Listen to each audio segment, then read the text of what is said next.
Welcome to The Other Side of Campus, the podcast that shares stories of how the University of Texas at Austin is engaged with our local, state, and national community. We talk with Francesca Lockhart. Jesse leads the cybersecurity program at the Strauss Center for International Security and Law, and it was so interesting to hear her reflections. She was a UT student as an undergraduate. It was neat to see how that experience sort of launched her into a career and had a career outside of academics, but then returns to UT to lead this particular clinic. I also really enjoyed learning about how she works with students to give them these very real world experiences, prepares them for that, and then allows them to work directly with members, public and private organizations that could benefit from having some consultation around their cybersecurity needs. In this conversation, I could really imagine what that impact looks like because of what her students are doing in our community. It was really powerful. All right, let's get to it. Impact. From the University of Texas at Austin, this is The Other Side of Campus. All right.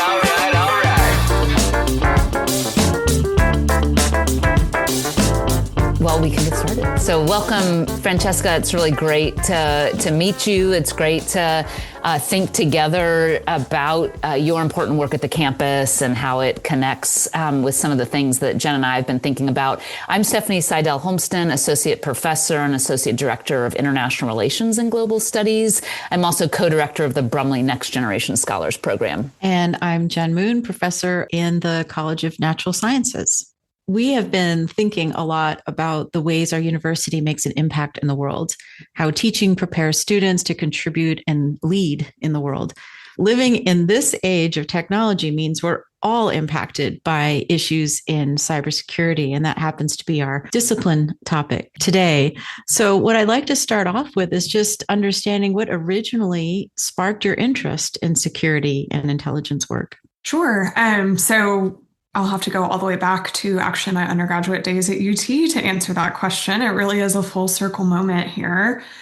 I came to UT knowing I was interested in government and government affairs. So I was a Plan 2 in government double major. But as with most 18-year-olds, wasn't sure exactly what aspect of government affairs I wanted to pursue or was most interested in.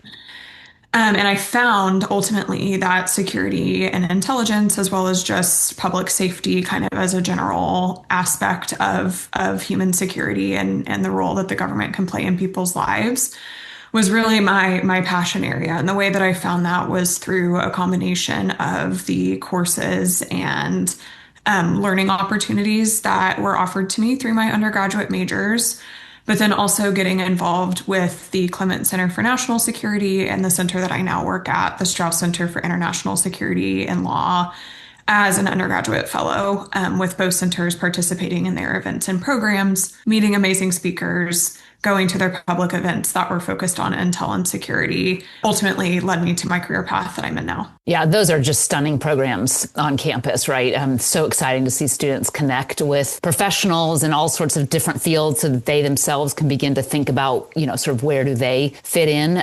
You and I share maybe something in common. We worked outside of academics and then came back to it, arguably. So I'm curious, what drew you back to UT Austin after working elsewhere for a while? That's right. Yes.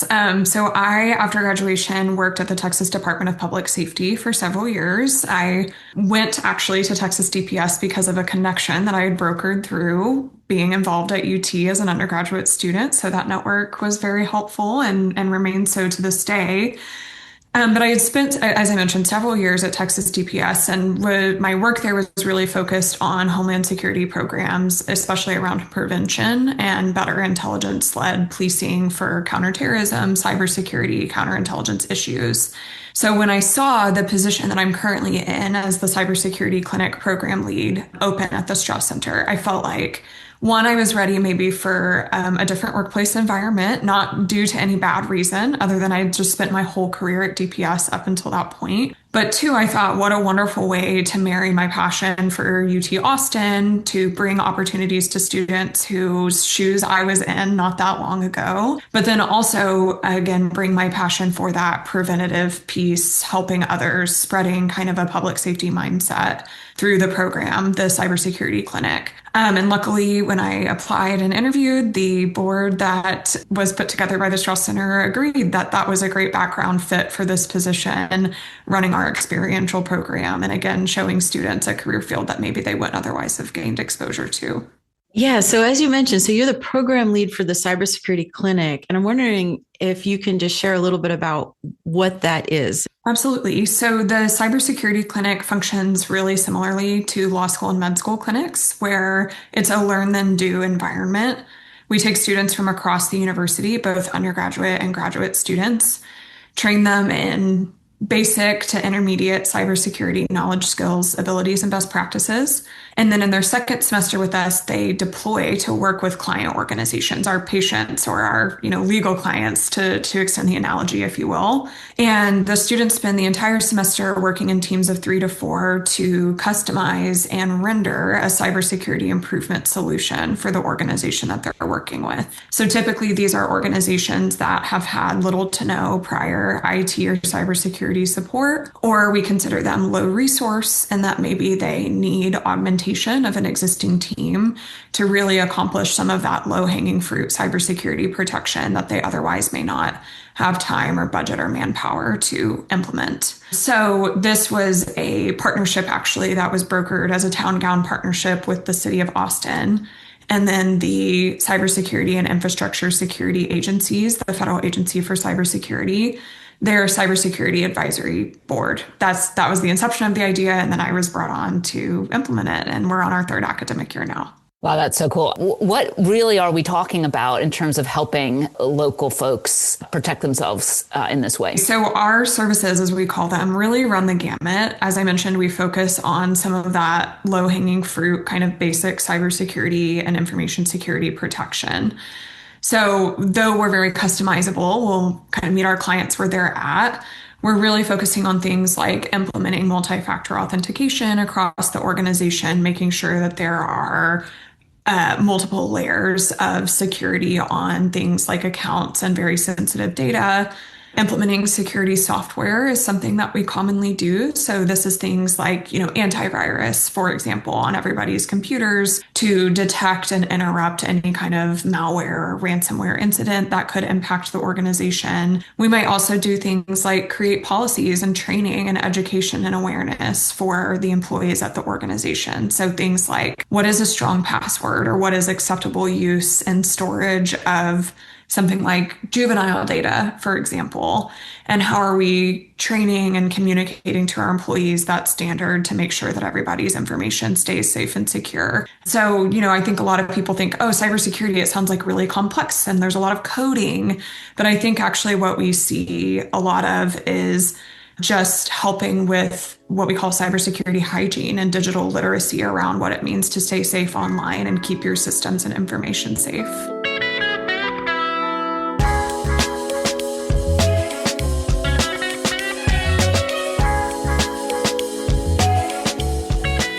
As you're describing this, it's making me realize by being a part of a big institution, some of that stuff happens without me as a faculty member really knowing. And as you're describing this, I'm thinking of these annual trainings that we do and the ways in which, UT is keeping our information safe for sure and all of those protocols that we know.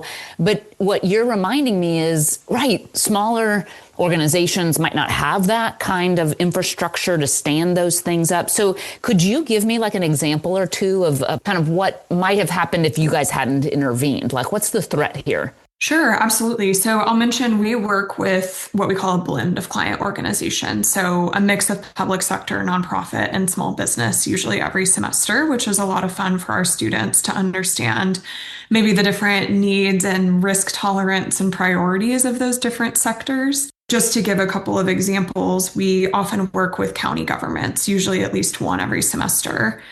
And when we think about a public sector organization like a county, not everybody lives in a city. They might live in an unincorporated area, but they do live in a county. So every county has resident personal identifiable information, potentially some sensitive, billing information for things like utilities, birth certificates. You just kind of don't know, right? And then we also live in Texas, which is a state that has a very large mix of urban and rural environments. And so when we're looking at especially rural counties, they may have the budget and staff or ability to have one, maybe IT director, or maybe one person who's cyber focused. And that's a big responsibility when you're talking about thousands or sometimes hundreds of thousands of residents. So usually when we work with public sector organizations like that, we're doing things like I mentioned, like kind of auditing what protections they have in place, making recommendations, and assisting with some of that basic cyber hygiene, like multi-factor authentication, annual training and awareness for county employees. And then we also see a lot of policy creation, as I mentioned. What is the duty and obligation of employees at an organization like a county to protect resident information and report any kind of incident or breach? In a context like a small business, for example, they might be worried about intellectual property. They might be worried about financial loss through ransomware, scams, phishing. So we might focus a lot more on the training and education and awareness side for an organization like that, as well as making sure that there's a lot of account security on things like their accounting software, their development environment, if they're coding or developing a new product, that sort of thing. So we're very, as I mentioned, kind of responsive and specific services are offered to certain clients with certain needs depending on their profile. And, it strikes me what I really appreciate about all this work is I imagine the experience for the student to have a real world problem with all of the nuances and complexities that can go into it, that in many cases, is way more complicated than one can anticipate in like a worksheet or a group activity in a classroom setting. But the fact that they're getting this real world experience and then able to leverage that as they go out and try to find work in this area, which, my gosh, I'm imagining it's just job opportunities are ever increasing in this area. It must be. I think so. And yeah, thank you. To your point, I think we're building resilience at our client organizations in Texas, but we're also delivering a workforce development and kind of public service experience opportunity for the students where they're building these hard skills in a technical discipline, but they're also building those softer power skills. How do you write an email and schedule a meeting and communicate technical information at a level that is discernible to somebody without the technical background that the students are bringing? And we see, I think, our students be very successful at competing in the workforce because they have this real kind of consulting for credit experience to fall back on their resumes and talk about in interviews and things. I like that phrase you used, consulting for credit, right? I mean, because, how do you reach out to a professional for their time? How do you offer these services? How do you listen to a partner and figure out how to design the right sort of response to those needs, right? Can you tell us a little bit about kind of the things that you do in the classroom to help prepare your students to be effective in those engagements? Sure. So I mentioned it's a 2-semester program, the clinic, and the first semester is just a traditional classroom environment, maybe with some more labs and simulations and guest speakers than some other classes to focus on that real world application of the skills that they're learning. So to prepare them again for leveraging those power skills and working with their clients, we have one day where we just do role playing through various communication scenarios live in person with their client organizations. We have students and some of our mentors who volunteer from industry to work with our clinic students, act as though they are clients posing difficult questions or difficult scenarios. And we give the students just a few minutes to prepare and deliver a response. We try to see if we can have the interaction go for 5 to 10 minutes as the students navigate a tricky situation. And then the final project at the end of the semester is both designing and presenting their proposed cybersecurity improvement plan for a fictional client. So we have the students actually walk through the steps of synthesizing everything they learned in the semester.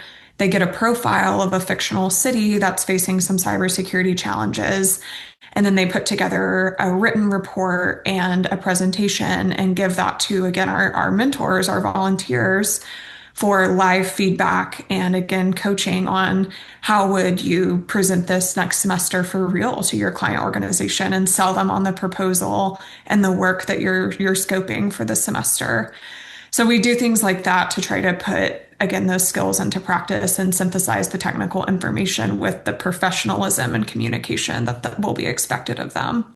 I'm curious about when students go through this experience, what are some elements of this work that they find unexpected or they're surprised by? That's a great question. I would say two things. One on the technical side is, again, how we maybe take for granted being at an institution like UT, things like annual cybersecurity training and the requirement to download the Duo app for two-factor authentication to use our UT EIDs.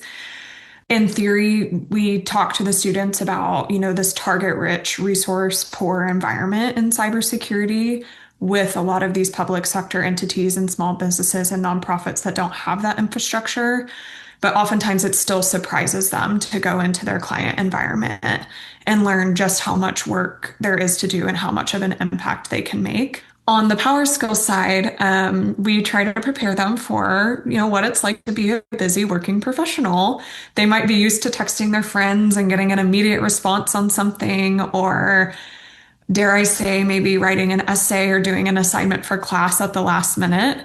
And we really try to structure what we call our practicum course, that service course around, you need to leave a lot of lead time for your client to review and provide feedback on your work product. It's not something you should send them at 11:59 p.m. when it's due at midnight, right?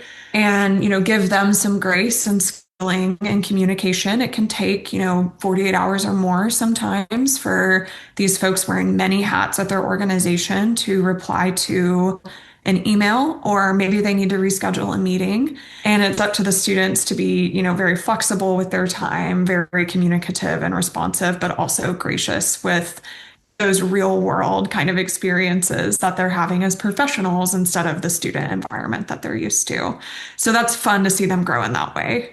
I can just imagine. And what's so cool about what you're describing too is there's a way in which these skills, they're not specific to cybersecurity. These students can take these skills and do all sorts of things. They could work at one of the NGOs that you all are partnering with. They could work in federal or state office, right? I mean, they could work in the corporate space. These are just useful things, and to actually take a classroom as an opportunity to give them those kinds of bridge skills. Really great. I like that idea of a power skill.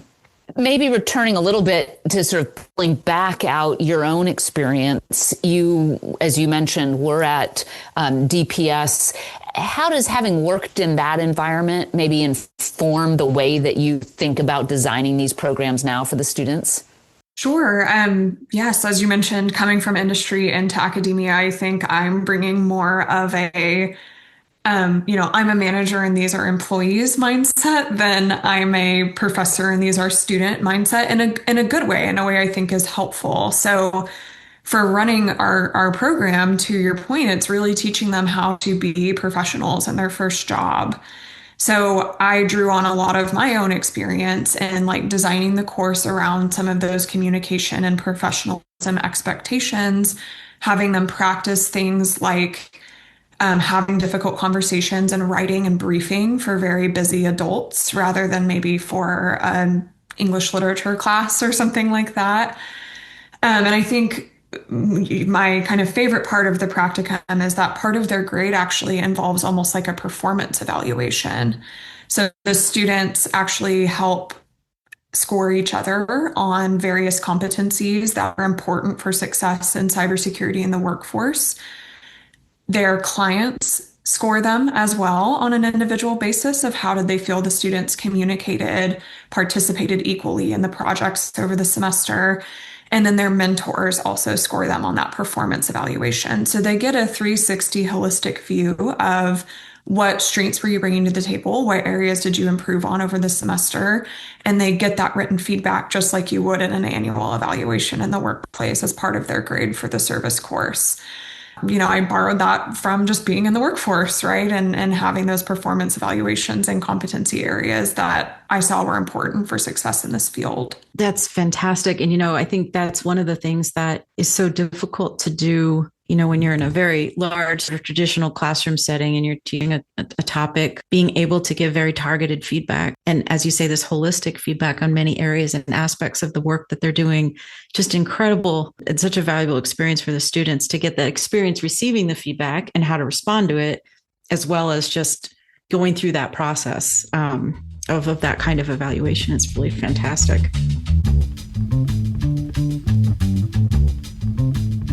Welcome into the conversation, Kareem Chavez-Escobedo. What drew you to cybersecurity and the Cybersecurity Clinic? Awesome. Okay. I think to start, I learned about it mainly through, just a posting of like, hey, this is a new thing.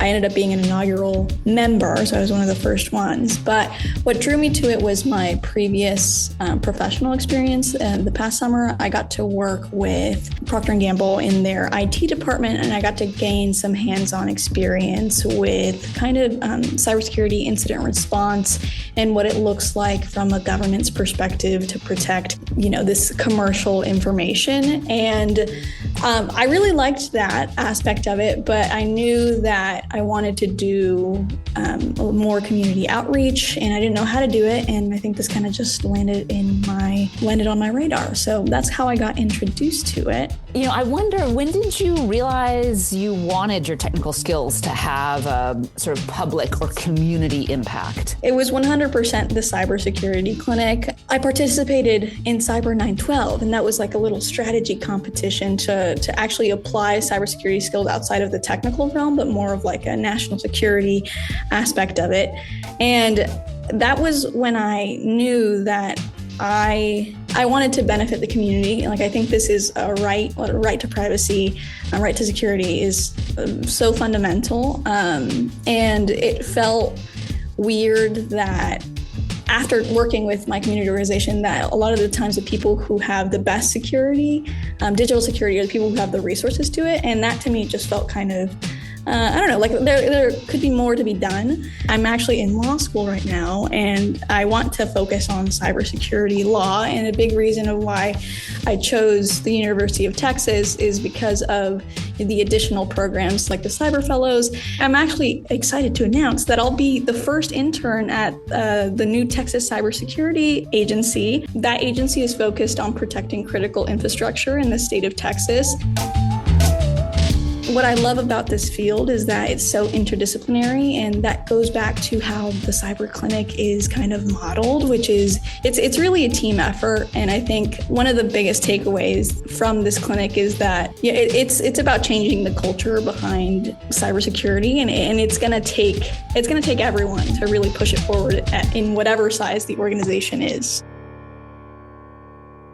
So I'm thinking about where we go from here in terms of how we look at cybersecurity in the future and how we train our students. So your career has spanned state level intelligence, cybersecurity, higher education. How do you see the role of universities in preparing the next generation of public-minded technologists and security professionals?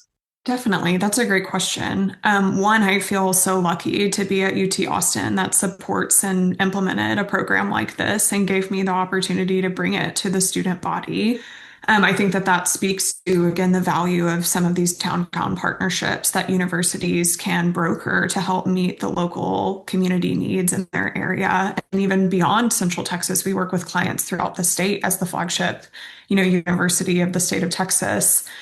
So, one, I am so grateful and would love to see more programs like this that focus on taking education and grading in the classroom and then showing students how that's going to be operationalized and applicable in the real world, both for them in whatever career they go into, but maybe in the short term as a way of providing a community service and filling a gap or a need where there might be one, right? In our case of cybersecurity for low resource organizations. So the university, through its reputation and through its programs, I think is uniquely positioned to broker more partnerships like that and show students what might be possible, both to launch their own careers, but also think about the broader community impact that our academic programs could have. How to transcend their grade, right? We give a grade, but it's actually more about the impact that you're having on your client organization than it is about your coursework and your grade and how you're doing as an individual student. You're part of this collective whole. Yeah, I mean, you're already starting to build kind of what I've been thinking a little bit about. And this is probably a super unfair question because we should take years to try and figure this out. But how would you sort of define this core purpose of higher ed today? You've been here as an undergraduate student and then come back. How has it maybe changed over time, or how are you excited about where we're heading? Sure. No, I think that's a great question. I don't know that this has changed since I was in undergrad here. I think I've just seen it become even more true that the university is really preparing citizens, right? We're preparing smart, educated young people to go out and make an impact, again, on their local communities through whichever pathway of volunteering or career that they ultimately choose. And so I think along with that comes inculcating a service mindset, inculcating critical thinking skills, and then identifying and plugging, as I mentioned, maybe some of those gaps that are recognizable in our society that the university, especially as a public institution, has a duty and is honored to help fill through matriculation of these excellent and well-trained students. Yeah, and what you described just really makes me think about how it's not a deviation from a professional course. It's part of that training, and as you're suggesting, not only sort of transactionally training for particular work, but just a sense of how do we act in this world? Where does our voice sit in these conversations? How do we intend to contribute both to our communities, whether that's locally, at a state level, federal, or globally? How do we sit in that space? I think it's an amazing opportunity to think really specifically and intentionally about that.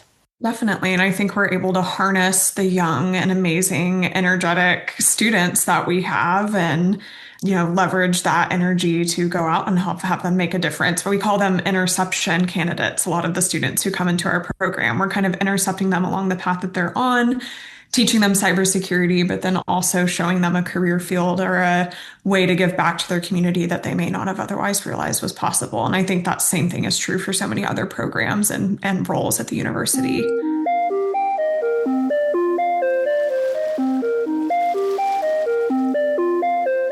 Okay, working with real clients has changed my sense of self by showing me what really matters at the end of the day. I think a lot of the times when you're in class, it's hard to pinpoint why what you're learning, why I'm reading this case that, is completely off topic to why I came to law school. I think working with real people at the end of the day just shows you that everyone's trying their best. Everyone is really busy. Everyone has a lot on their plate, and everyone is, I think, especially in the cybersecurity context, has the right to, just be secure in the workplace.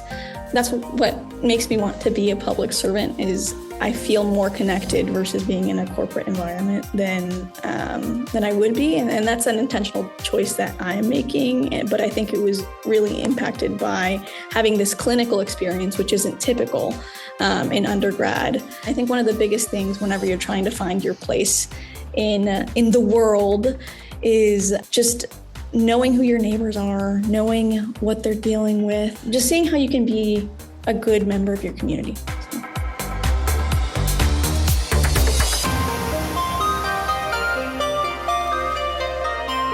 I think we talked a little bit about, that I had been involved in Clements and Strauss. So I just want to reiterate maybe the opportunities that I had at UT directly correlated with the outcomes that I've seen in my career, my ability to hold this program and lead this program now back at UT and hopefully give back to the university and the community. And so for that, I think, the proof is in the pudding that the university is a really unique and special place for preparing people for these kinds of opportunities. And I'm just happy to be here.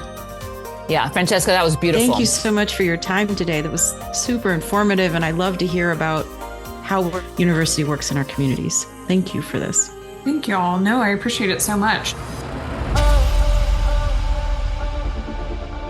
You've been listening to The Other Side of Campus. What I've noticed is that you've had a lot of leadership opportunities, and I'm wondering what you learned from some of these programs. It's like cybersecurity is for everyone. And I think after going through the first semester of the Cyber Clinic, I realized that it's for everyone in any major. It's so multidisciplinary. And I wanted this organization, because there's a lot of, technical cybersecurity organizations. Like my roommate ran ISSS, which does a lot of incident response. I don't know what they really do, but they're very technical. And I was just like, okay, there's a space for that. And I want more community space.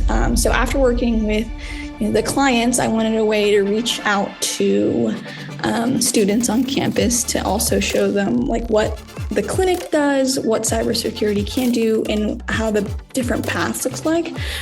So I wanted to show students also the real world impact of kind of their work or choosing to put cybersecurity at the forefront of what else they do, So just building community resilience at a time where cybersecurity threats are rising in this evolving technology space.